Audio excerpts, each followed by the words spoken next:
Welcome to my YouTube channel అమ్మాయి గారి వంటలు. నోట్లో పెట్టుకుంటే వెనెలా కరిగిపోయే చికెన్ గ్రేవీ కర్రీని ఎలా తయారు చేసుకోవాలో చూస్తాం. ముందుగా 1/2 kg చికెన్ని నిమ్మకాయ రసంతో ఉప్పుతో బాగా వాష్ చేసుకోవాలి. వాష్ చేసుకున్న చికెన్ పీసెస్లో తగినంత పసుపు, ఉప్పు, కారం, పెరుగు, 1 స్పూన్ ఆయిల్ వేసి బాగా మ్యాగ్నేట్ చేసుకోవాలి. మ్యాగ్నేట్ చేసుకున్న చికెన్ని ఫ్రీజర్లో అరగంట సేపు పెట్టుకోవాలి. ముందుగా స్టవ్ మీద ఒక ప్యాన్ పెట్టుకోవాలి. అది హీట్ అయ్యాక 1 స్పూన్ ఆయిల్ వేసుకోవాలి. తర్వాత ఉల్లిపాయ ముక్కలు, పచ్చిమిర్చి ముక్కలు, అల్లం వెల్లుల్లి ముక్కలు, జీడిపప్పు ముక్కలు, టమాటాలు వేసి పచ్చి వాసన పోయేంత వరకు సిమ్లో పెట్టుకొని దూరగా వేయించుకోవాలి. వేయించుకున్న తర్వాత ఈ మిశ్రమాన్నంతా ఒక మిక్సీ జార్లో తీసుకోవాలి. తర్వాత కట్ చేసుకున్న కొత్తిమీర ముక్కలు వేసుకొని మిక్సీ పట్టుకోవాలి.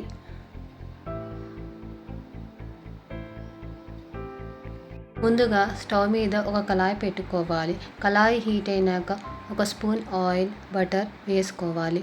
బటర్ కరిగాక బిర్యానీ ఆకు, జీలకర్ర, హోల్ గరం మసాలా వేసుకొని కొద్దిసేపు దాన్ని ఫ్రై చేసుకోవాలి. తర్వాత గ్రైండ్ చేసుకున్న పేస్ట్ని వేసుకొని పచ్చివాసన పోయేంత వరకు పేస్ట్ని వేయించుకోవాలి.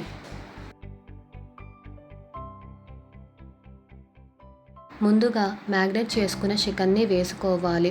తర్వాత కర్రీకి సరిపడా నీళ్ళను వేసుకోవాలి. రుచిని అడ్జస్ట్ చేసుకొని ఉప్పు సరిపోయిందో లేదో చూసుకోవాలి.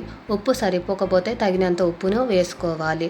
తర్వాత ప్లేటు మూసి చికెన్ గ్రేవీ కర్రీని 10 to 15 minutes వరకు మీడియం ఫ్లేమ్లో పెట్టి ఉడికించుకోవాలి. 10 to 15 minutes తర్వాత ప్లేట్ తీసి చూడాలి. ముక్క స్పూన్తో కానీ చేత్తో కానీ కట్ అయితే చికెన్ గ్రేవీ కర్రీ ఉడికినట్టే. తర్వాత 1/2 టీ స్పూన్ ధనియాల పొడి, 1/2 టీ స్పూన్ గరం మసాలా వేసి 5 minutes లో ఫ్లేమ్లో పెట్టుకొని చికెన్ గ్రేవీ కర్రీని ఉడికించుకోవాలి. ఎంతో రుచికరమైన చికెన్ గ్రేవీ కర్రీ రెడీ.